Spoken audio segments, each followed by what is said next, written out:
Escola Bíblica. Assunto: Introdução à ideia de Deus. A religião. Texto áureo. A religião pura e sem mácula, para com o nosso Deus e Pai, é esta: visitar os órfãos e as viúvas nas suas tribulações e a si mesmo guardar-se incontaminado do mundo. Tiago 1, 27. Leitura bíblica em classe. Romanos 1, 18 a 22. A ira de Deus se revela do céu contra toda impiedade e perversão dos homens que detêm a verdade pela injustiça, porquanto o que de Deus se pode conhecer é manifesto entre eles, porque Deus lhes manifestou. Porque os atributos invisíveis de Deus, assim o seu eterno poder, como também a sua própria divindade, claramente se reconhecem desde o princípio do mundo, sendo percebidos por meio das coisas que foram criadas. Tais homens são, por isso, indesculpáveis, porquanto, tendo conhecimento de Deus, não o glorificaram como Deus, nem lhe deram graças. Antes, se tornaram nulos em seus próprios raciocínios, obscurecendo-se-lhes o coração insensato. Inculcando-se por sábios, tornaram-se loucos, e mudaram a glória do Deus incorruptível em semelhança da imagem de homem corruptível, bem como de aves, quadrúpedes e répteis. Introdução. A partir de hoje, nos introduziremos a um conceito bastante relevante e recorrente na teoria do relacionamento com Deus, que é a ideia de Deus. Embora já tenhamos nos resvalado nessa questão em textos passados, ainda não a abordamos de forma mais apurada. Começaremos hoje com o estudo da religiosidade. Devemos sair desta aula entendendo que Deus, como qualquer outra coisa que dizemos que conhecemos, é uma ideia e fazemos com as ideias aquilo que quisermos, até mesmo podemos modificá-las e isso inclui a altíssima ideia de Deus. Ponto 1. O que é, parte A, do ponto 1, a diferença entre religião e religiosidade. Religiosidade é a natural propensão humana a buscar o transcendente, é a tentativa de ver um significado ainda mais profundo na vida, na realidade, na natureza e no mundo, além do significado aparente. O produto disso são as religiões, que nada mais são do que tentativas de normatizar e conciliar a discrepância entre essa realidade extremamente imperativa e esse desejo que o homem naturalmente tem de romper a transcendência dessa realidade. A religiosidade é uma vontade e a religião são regras que se determina como se alcança o cumprimento dessa vontade. Ambas, como produto uma da outra, são puramente humanas e por isso estão presas à decadência da carnalidade. Parte B do ponto 1. Religar. Basicamente, a religião é a tentativa humana de religar, por meios humanos, o homem a Deus. O resultado disso é uma falha monumental que tem se espalhado pela humanidade desde que Caim matou Abel, por não conseguir agradar a Deus. A religião é um compêndio de regras e definições que se supõem por experiências geralmente alheias serem eficazes no alcance da realidade superior. Ponto 2. Como funciona? O mecanismo básico da religião está presente naquelas definições que nós demos acerca do relacionamento humano, a saber, o eu para si, o eu para o outro e o eu no outro. A religião passeia por essas vias. Nisso, o indivíduo precisa mostrar para o outro, para o além de si, que a sua experiência ironicamente invisível e intangível é exatamente o contrário disso, visível e tangível. Aqui enxergamos o fariseu caiando seu sepulcro e o sumo sacerdote pintando sua parede de branco. Daí que vem aquela esquisitice que alguém de uma religião enxerga na do outro, como, por exemplo, sacrifícios físicos, indumentárias exorbitantes, rituais excêntricos, simbolismos extremos, daí por diante. Podemos entender que a religiosidade humana natural é uma relação com a ideia que você tem de si e do outro. Ou seja, você está se relacionando com o seu outro íntimo e supondo o que acontece no outro próximo. Não há Deus nisso. A religiosidade não vai além da relação humana e podemos até dizer que não sai nem mesmo, muitas vezes, de dentro da caixa craniana do indivíduo que a concebe, já que o outro é uma incógnita e é livre em todo o seu pensar e agir, podendo estar simplesmente ignorando toda a nossa tentativa de provar para ele que alcançamos o transcendente e rompemos o véu de separação com este. Ponto 3. A inacessibilidade de Deus. Paulo, escrevendo a seu discípulo Timóteo, define Deus como o que habita em luz inacessível, a quem homem algum jamais viu, nem é capaz de ver. Primeira Epístola a Timóteo 6:16.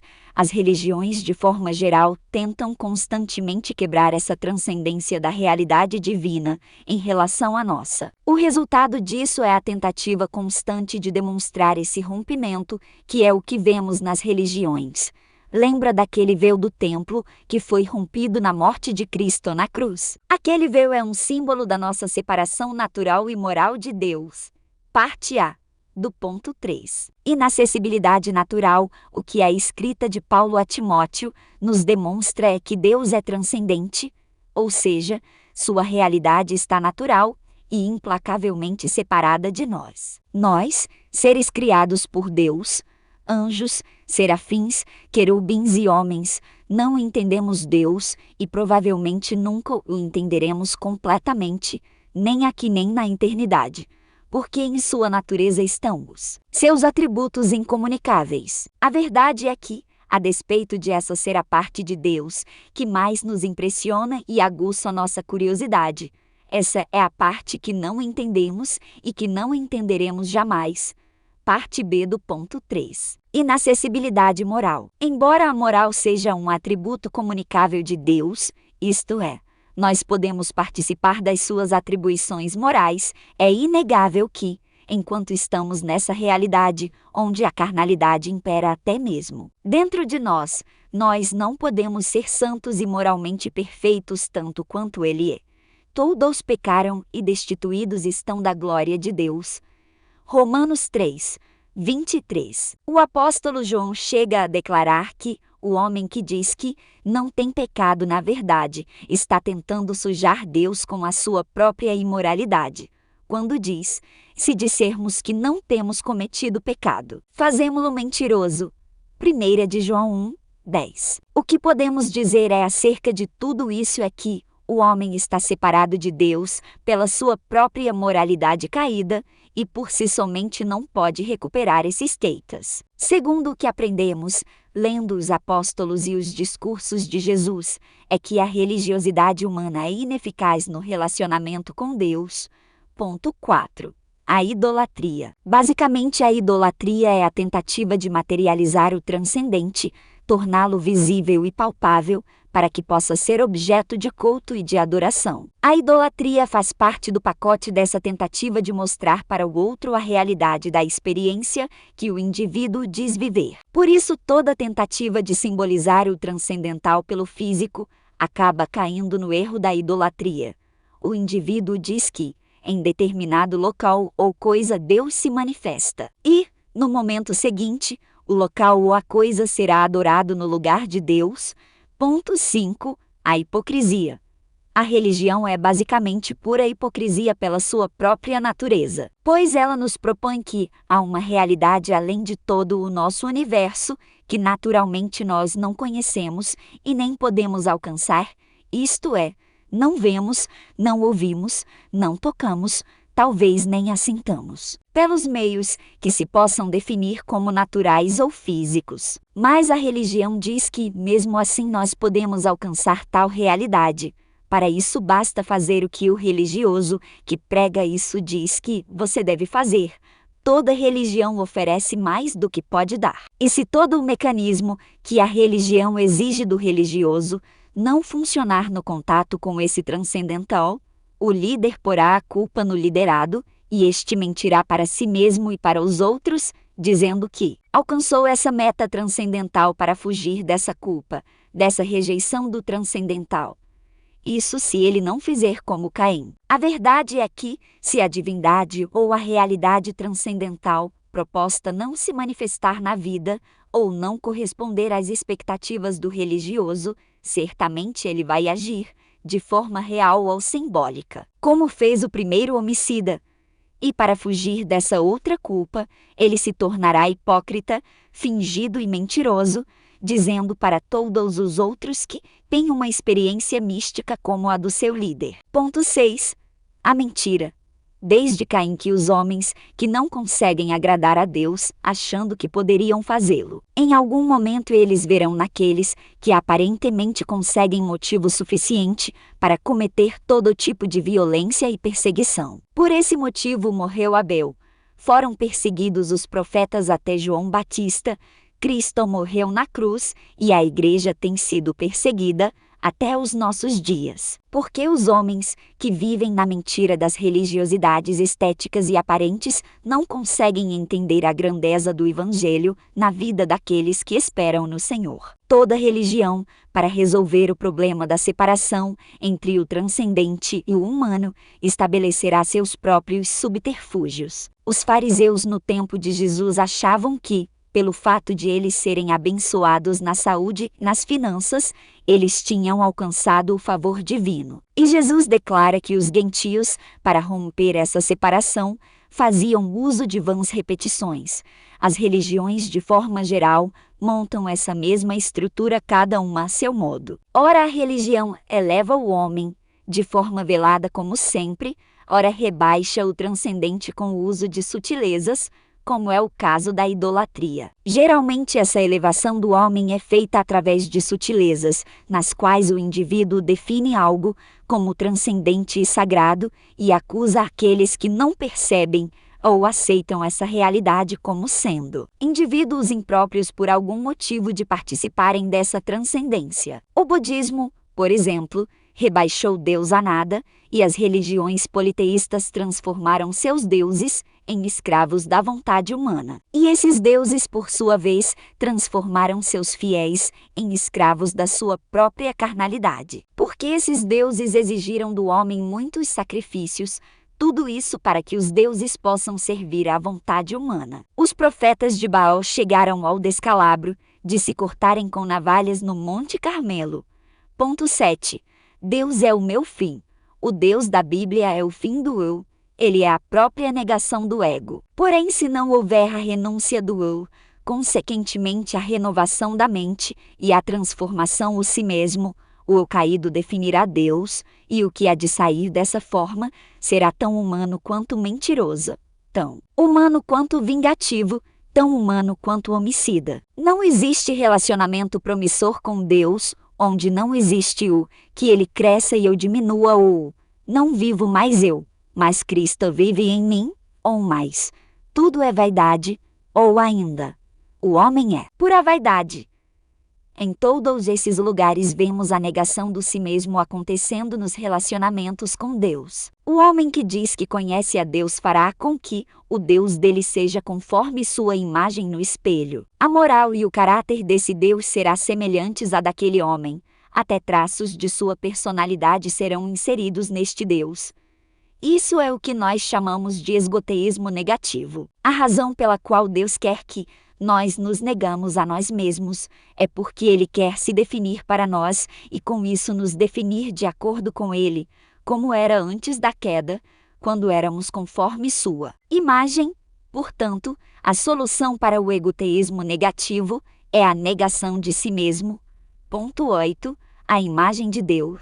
Só Deus pode realmente se revelar. Diante de todos os milagres de Jesus, os homens daquela época só pensaram que ele era um profeta, mas Simão Bar-Jonas, sem querer, recitou a revelação do Pai.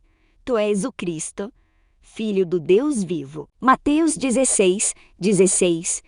Esse é o motivo pelo qual Deus quer renovar a nossa mentalidade e transformar o nosso caráter. Pois o homem só consegue conceber uma ideia de Deus a partir da definição de si mesmo, segundo esta teoria. Isso está baseado no fato que fomos feitos à imagem de Deus e estamos buscando resgatar essa imagem. Como a nossa imagem está corrompida, arranhada e embaçada, o Deus que sai disso está tão corrupto quanto nós. Se nós definimos tudo baseados em nós mesmos, quando Deus nos transforma através do arrependimento, ou seja, da renovação da nossa mentalidade, Na verdade, ele está transformando a fonte da nossa informação divina.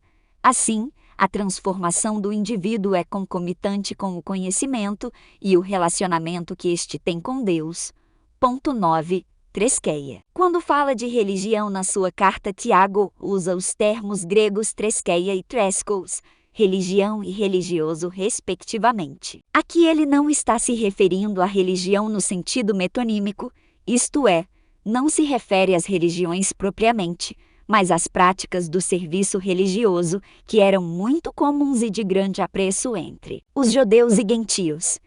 Ele está falando dos rituais religiosos de maneira geral. É interessante observar que ele está fazendo o mesmíssimo jogo argumentativo que faz ao dizer que a fé sem obras é morta. Assim, a ritualística religiosa é morta se nela não existir o amor e o cuidado com o necessitado, bem como a busca por não se contaminar com as sujidades morais mundanas. Devemos entender que, embora essa ideia nos dá um vislumbre do sentido divino da religiosidade humana, devemos também entender que o apóstolo está falando com crentes em Cristo, portanto não está falando da religião de maneira geral. Ele está, por assim dizer, falando que se você quiser viver achando que o evangelho é religião, então faça direito, ajude quem precisa e fuja da aparência do mal. Já que você não consegue viver sem religião, então toma essa. Isso me faz lembrar de quando Jesus mandou o jovem rico pastar com camelos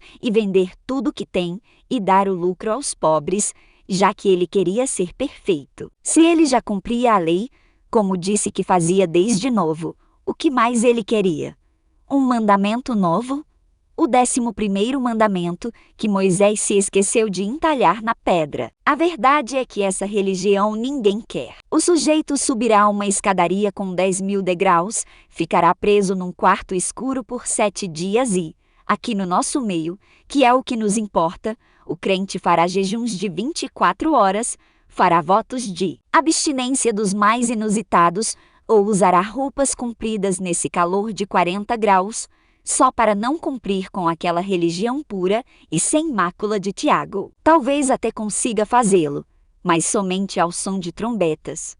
Ponto 10. A religião imaculada. Tiago, com sua importantíssima preocupação com a ação social da Igreja e com a santidade do crente diante das dificuldades e contaminações da vida humana, define a religião pura e sem mácula para com o nosso Deus e Pai é esta: visitar os órfãos e as viúvas nas suas tribulações e a si mesmo guardar-se incontaminado do mundo. Tiago, que aprendeu durante 3 anos e meio com Jesus, deixa bem claro a superioridade do cuidado e o amor ao próximo em relação a qualquer serviço religioso. A grande verdade é que o Deus transcendente e soberano não precisa que ninguém o sirva, portanto, o servir a Deus é declaradamente o servir ao outro. Então, disse Jesus no cabo do seu sermão profético. Então, dirá o rei aos que estiveram à sua direita: vinde, benditos de meu Pai, entrai na posse do reino que vos está preparado desde a fundação do mundo. Porque tive fome, e me destes de comer, tive sede, e me destes de beber, era forasteiro, e me hospedastes, estava nu, e me vestistes, enfermo, e me visitastes, preso, e fostes ver-me. Então perguntarão os justos: Senhor, quando foi que te vimos com fome e te demos de comer? Ou com sede e te demos de beber? E quando te vimos forasteiro e te hospedamos? Ou nu e te vestimos? E quando te vimos enfermo ou preso e te fomos visitar? O rei, respondendo, lhes dirá: em verdade vos afirmo que, sempre que o fizestes a um destes meus pequeninos irmãos, a mim o fizestes. Mateus 25, 34 a 40. Conclusão: a morte de Cristo na cruz do Calvário rompeu o véu de separação entre Deus e os homens, ou seja, basicamente podemos dizer que a religião, se não for a de Tiago, não é mais necessária. Mas, sim, o Evangelho de Cristo, o anúncio da boa notícia de que Deus já não está mais separado de nós. Assim, temos mais do que tudo que possamos ter aqui nessa terra o que nos desprende a ponto de podermos ajudar uns aos outros e os necessitados, vivendo a fé viva e a religião sem mácula.